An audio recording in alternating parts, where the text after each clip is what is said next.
Hi. I like to start all my routines with a prayer. So if you guys would join me and bow your heads.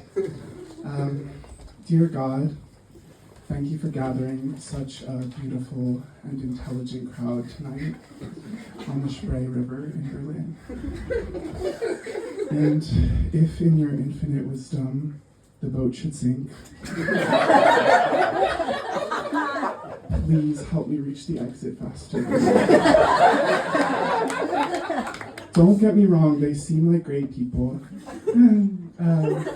Most of them seem great. But they are mere audience, and I am a star. And therefore, in an emergency, I deserve to live. Amen. Thank you. I feel a lot better. I feel great. I don't think you guys have anything to worry about. I don't think this boat is going down. This boat isn't even going at all. Like, did anyone think the boat would be moving? I kind of did. This is comedy on a boat. I think you could just put comedy on a stationary boat. The vibe is great, but it's a little bit like calling your friend and being like, hey girl, I rented a limousine for tonight. We're going to jump in, blast the radio, drink champagne, and sit parked in your driveway. All right. Hell yeah. I'm going to address the elephant in the room. Oh, yeah. I'm going to address the elephant in the room and the donkey in the room, but there is an election happening tonight. And honestly, some of y'all, yeah. And some of y'all look so good, there's honestly an erection happening tonight, too. That was me setting the mood. I am an American, if you can't tell by my BMI. And here's me killing the mood. I did not vote. No, oh God, I didn't vote. Democracy was in my hands and I just let it slip through my fingers. I had a crazy week at work, you know? And I was busy, like the kitchen in my sink was being really weird. And there was a sale at Sephora. And I actually, this is real, I actually had to visit my landlord in the hospital. Yeah. Like, I moved a month ago, and I got a text at work that was just a picture of him crouched on the floor. You can see it after, I'll show you. And the caption was just, St. Joseph's Hospital emergency. All right? In my culture, when you get a message like that, you go to the hospital to, like, pay your last respects. Or in this case, like, negotiate the end of your lease.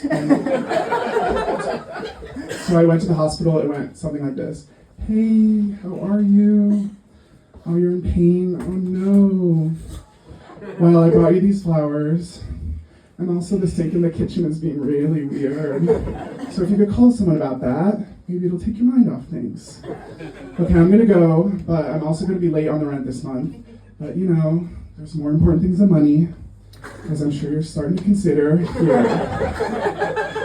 I did move a month ago, so I really didn't know why I was there. I asked him, I was like, is there anything I can do for you? Like, why did you send me that message? He said, oh, it had nothing to do with you specifically. I sent that message to everyone in my contact book. Yeah, wow, right? Red flag a little bit. I don't know what I was more alarmed by, the behavior or the fact that I was the only one who showed up. Like, what does every single person this man has ever used his phone to contact know that I do not? So I got a little more information. I was like, well, why are you here? Like, what's going on? How long are you going to be here? He said, I have really painful hemorrhoids and I need emergency surgery. Yeah, heavy. At this point, the red flag turned into a green flag, though, because the nuanced combination of self-confidence and anxiety needed to be lying in the hospital with a bleeding asshole and to think to yourself, who needs to know about this? Everybody. That is inspirational to me. Like, that's how I want to live. So again, I had a really tough week and I couldn't vote. I'm sorry. I'm registered in Pennsylvania.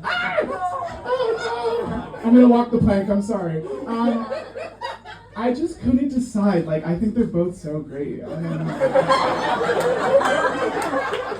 just think they're both incredible people. I didn't know who to vote for. Like, I think we can all agree no matter what happens, we're in for a bright future and like a great 4 years. Okay, you got Trump on one hand, who I can kind of relate to as like a gay, insecure narcissist who needs like constant affirmation at all times. And people are like, you can't vote for Trump, he's a racist. I'm like, okay, so was my uncle. And my uncle's the smartest guy I know.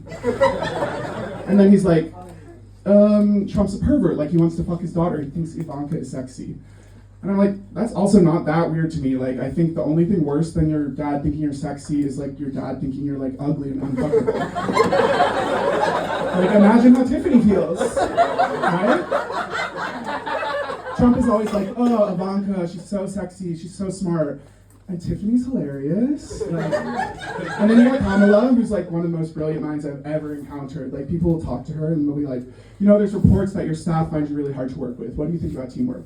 And she'll be like, oh, teamwork, like working together is important because together we can recognize the goal of recognizing teamwork being the most important way to work together as a team. And I'm watching it, I'm like, that's kind of true. Like, she didn't say a lot, but she didn't lie at all. Like, it is kind of important to work together as a team to recognize the importance of being on a team together. Like, I can't find a flaw in that.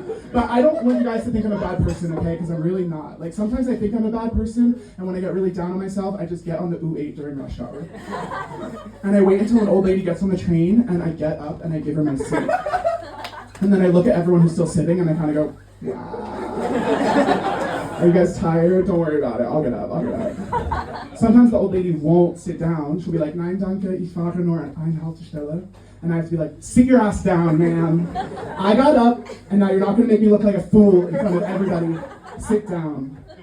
All right, I'm going to wrap it up. I got a job helping a disabled man because that's just the type of person I am.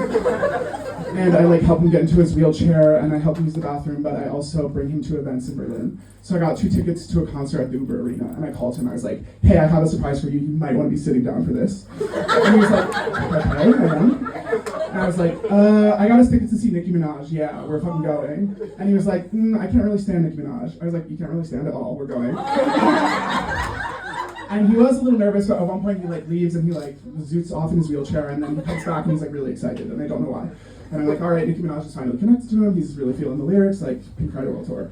A couple days later, my doctor asked me to pass a drug test, and I cannot pass.